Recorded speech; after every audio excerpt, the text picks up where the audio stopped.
me to take part in this. What a series of fascinating and really creative, constructive presentations, a huge amount to think about here.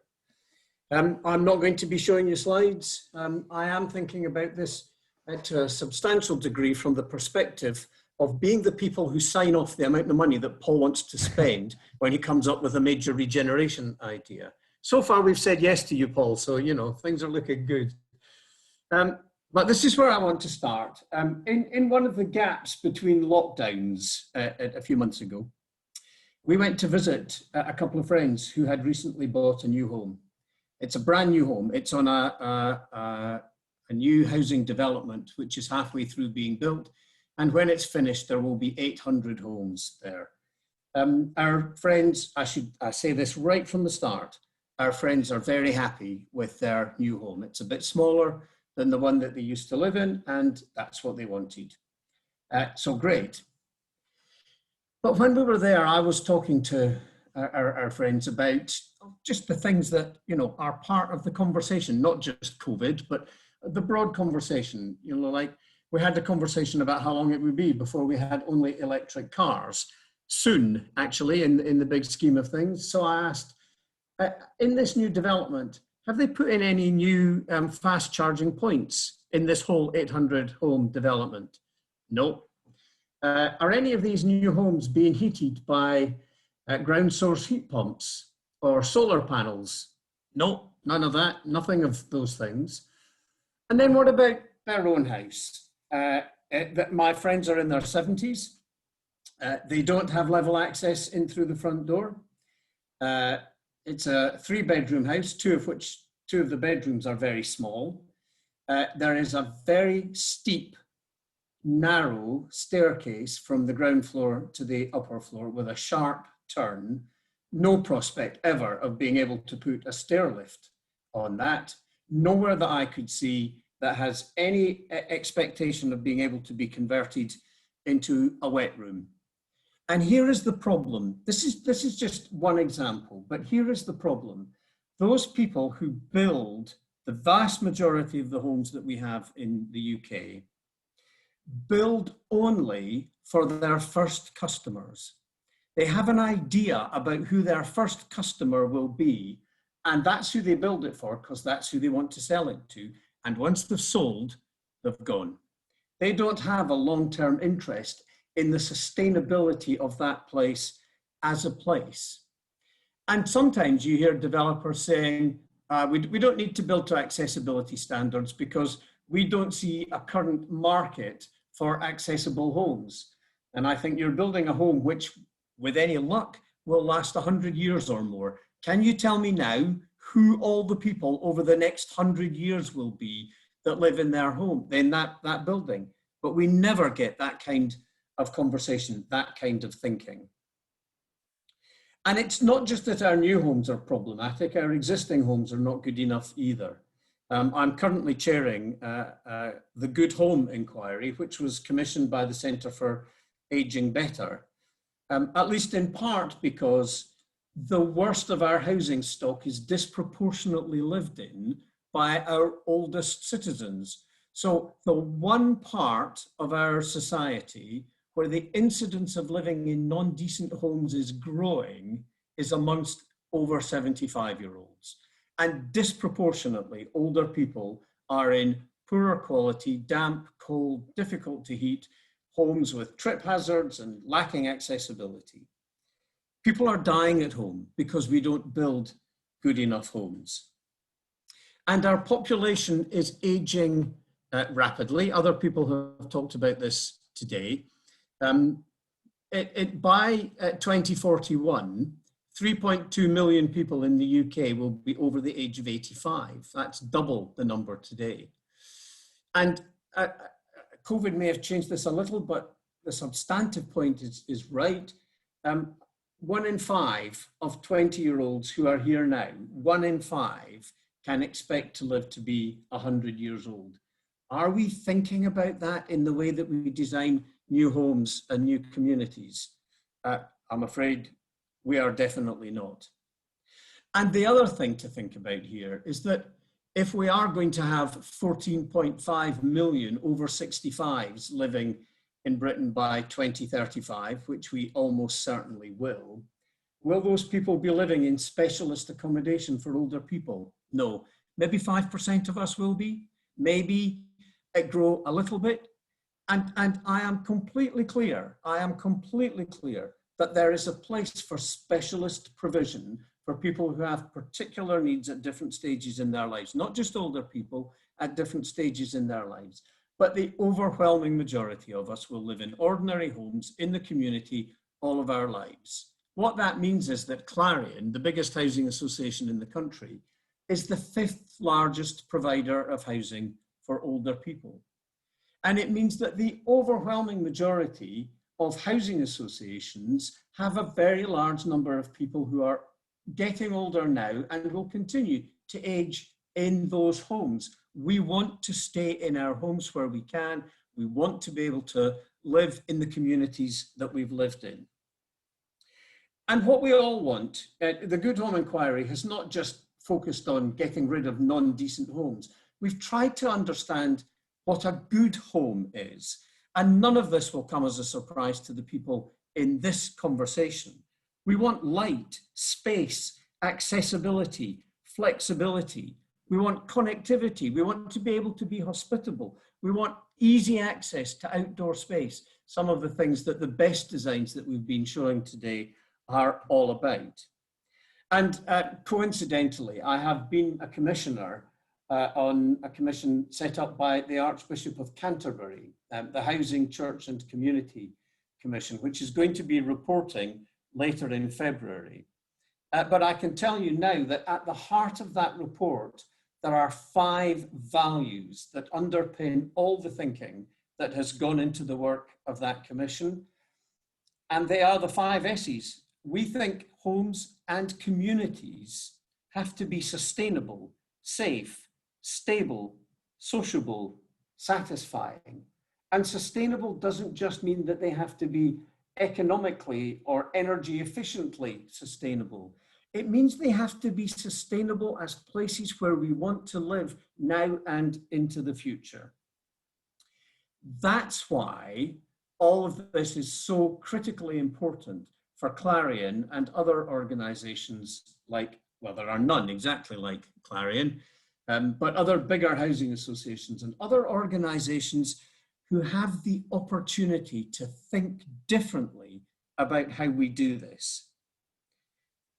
As Paul said, I'm chair of the board of the Housing Association. When I took on that role a couple of years ago, I said to colleagues on the board and to senior staff at one of my early meetings that my belief, my view, is that because we are the biggest housing association in the country, that doesn't just give us an opportunity to be the best, it gives us an obligation to be the best. It gives us an obligation to demonstrate what is possible, how we might be able to do things differently. And this is really critical because Clarion is of a scale where it is now the lead developer on large new land-led developments. It is the lead developer of major regeneration projects of the kind that Paul showed earlier. Unlike the volume developers who build, sell, and move on, we build and stay. We're there for the long term. And the way that we have to think about how we want to create not just new homes, but new neighborhoods, new communities, new places where people will want to spend their lives because by being there, they will be able to lead fulfilling lives, economically, socially enhanced lives. We need to be thinking about multi-generational building in the way that this whole conference today has been discussing. We need to be thinking about what will this place look like, not on the day that the buildings are handed over, but what do we expect it to look like in 30 years' time, in 50 years' time, in 100 years' time? Are we confident, building what we build now, that someone like Clarion in 100 or 150 years will be taking what was great quality accommodation when built by the William Sutton Housing Trust in Chelsea over 100 years ago and saying, this accommodation is still fit for future purpose, not just past purpose. It creates the possibility of all of us living in communities where we're not defined by our age or by the labels that are attached to us, but by the kind of people and places that we want to be. And I do think that this is absolutely central to how organizations like Clarion, the ones who have the long view, the ability to invest over the long term, need to be at the forefront of thinking creatively, thinking differently about what it means to be a large-scale developer of new places. One of the pictures that we've seen in the last presentation was of two properties, one for a family, one for an older couple, which could have sliding doors, that could have walls that can open up. One of the things that has puzzled me for years is that, I know we're not very often in our offices at the moment, but virtually every office that you will ever go to now has rooms that can be made bigger or smaller by the simple movement of internal partitioning. Why don't we do that in our homes? Why not build in a way that creates flexibility and adaptability that allows us to age well without having always to be moving to different specialist accommodation? So I think that this conference is fantastic for us to be able to glean ideas from people around the world. It demonstrates beyond argument how important it is for us to be sharing our ideas, and how important it is for me as chair of the board of Clarion Housing Association and for Clarion collectively to be open to picking up on those ideas so that it can enhance our age-friendly strategy and our ability to create multi-generational communities of the future that will work. Thank you, that's me. Cool, thank you very much indeed, David. That was really, really interesting. And thank you for the continued opportunity to spend lots of Clarion's money and work with great architects like Manisha and Caroline. We're just, as usual, we're overrunning. So we just maybe got time for a couple of quick questions. Be the first of those. Can I interject before you Sure. ask a question? I'd just like to comment on David's presentation in particular, because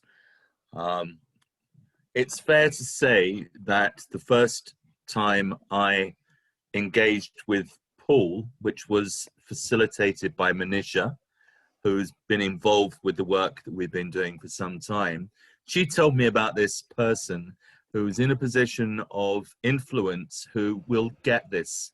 You've got to go and have a cup of tea with Paul Quinn, is exactly what she said. So I reached out to Paul Quinn, and it transpires, you can't see this from the background, but I'm living in Tower Bridge, St Katharine's Dock, directly opposite Moore London. So he said, come over and have a cup of tea. So I did literally go and have Manisha's cup of tea. And Paul said, I get it. This is the kind of thing I want to do, but I work with a big organization. You know how it is. So I said, yes, but let's carry on the conversation. And a year later, 18 months, whatever it is, there we have the chairman of this organization who is saying exactly the same thing, who sees it, gets it, and wants to take it forward. So Paul, that is a brilliant example of, well, you and Manisha having the vision and carrying on to have the courage of your convictions, which now we potentially will see realized. And the commentary coming down the line here from other people, everyone's looking for industry to lead by example. And I think you'll find that this will be beneficial to some of our friends in other countries that are also looking for this level of commitment. So it's not so much a question, and I did interrupt, but I'm on the program, so I just wanted to do that. So thank you very much. Paul, back to you. Fair enough. And to be fair to David, he's by no means a recent convert to this way of thinking. It's been a feature of his long career, and is one of the foremost thinkers really in the country around how we respond to changes in population. Two quick questions really, just to round this session out. The first of them maybe to Manisha and Caroline, sort of from a practitioner point of view, what would you think, what do you see as the main barriers to the delivery of multi-generational neighbourhoods? What would you be changing? Shall I start with that? Yeah. I think there are so many standards out there, really. And there are so many standards and conflicting viewpoints that people tend to very much think we're just going to design by policy and compliance. As long as we design clients, if we meet that kind of criteria, you know, we don't need to push the boundaries. And there are so many things within the standards that are, you know, really upped the game in terms of public realm, in terms of the way that we look at our affordable housing. And those are all quite key in terms of policy. But I think also things have to be tested in terms of affordability and cost, and those need to be in line with how we develop, which is why, and that whole buy-in for change, I think that's quite key. And Caroline? I think it is connected to affordability. I think it's about having more space. Somebody, I think Peter said earlier, space, just a bit more than the average. And it's been quite a hard job to get nationally described space standards adopted outside London. London, we have pretty good standards, but actually you could always just do just that little bit more to make ground floor WCs become shower rooms and places that can just be much easier to adapt as and when you need them. And it's not always that you need to stay in the same house forever and ever, but just to have some choices within the neighborhood. So that does mean, could we just build a tiny bit bigger? and I'm sure it must be affordable. If they can do it in Europe and other places in the world, why can't we do it in the UK? They can do it in the Netherlands, which is a much more densely packed country than we are. So I think that's my plea, is that we find a way to do that. And then multi-generational neighbourhoods, I think they can be probably much more accommodating. And of course, it also comes down to the people, and the people that live there need to feel they can be supportive of each other. So how do you encourage that? And I think that's something that Clarion are extremely good at. So look forward to seeing how we manage to make that a success at Ravensbury and Sutton Estate. Thank you for that. And the point of affordability has come up a few times, and I think one of the challenges for us all is to have affordability thought about in the round rather than just attached to the build cost of the building, because obviously I think a number of speakers have made the point that there are societal benefits that come from people being able to live longer, healthier lives in their own home as long as possible, in terms of, you know, the drain's the wrong word, the cost to the provision of health services and related. So I think trying to open that debate out to think about affordability in its wider sense when it comes to providing and designing houses and neighbourhoods is a very important part of what probably all of us in this call have a challenge to deliver against. Just maybe the last question then, David, your history and standing means, you know, you're one of the people who can speak directly to government and to policymakers. What would you like to see a UK government do or introduce to respond to this demographic change we're all working with? Well, to be honest, the first thing I'd like to see them do is to think again about the way in which we sell land. We have created actually a very plentiful resource and made it a very, very scarce resource by the way that we do planning, and then given all of the cards to the landowner who is about to sell, and all of the increase in value that comes with a residential planning consent goes to the landowner rather than being embedded in the new homes and the new communities that are being built. But on a more broad basis, in a way, the answer is similar to what we've been talking about for Clarion. We have to move away from short-term thinking and think much more strategically. England is a country that has no sense, none, of having a proper comprehensive national housing strategy. And without that, unless you have a clear definition of the objectives that you're working towards, how on earth are we meant to be able to engage in a common endeavor of working towards them? So these are both big picture, big ticket things, but I think without them, it's much more difficult to have the conversation about some of the details that we then need to have. Wonderful. Well, that's a great point to end on. Thanks to all our speakers here in this session. It's been a very interesting hour, whatever we've had, just to gamble through the practicalities of delivering multi-generational neighbourhoods, and also, as David was suggesting at the end, how much more we still have to do for this just to become part and parcel of how we deliver good quality, sustainable neighbourhoods in the future. Thank you very much indeed.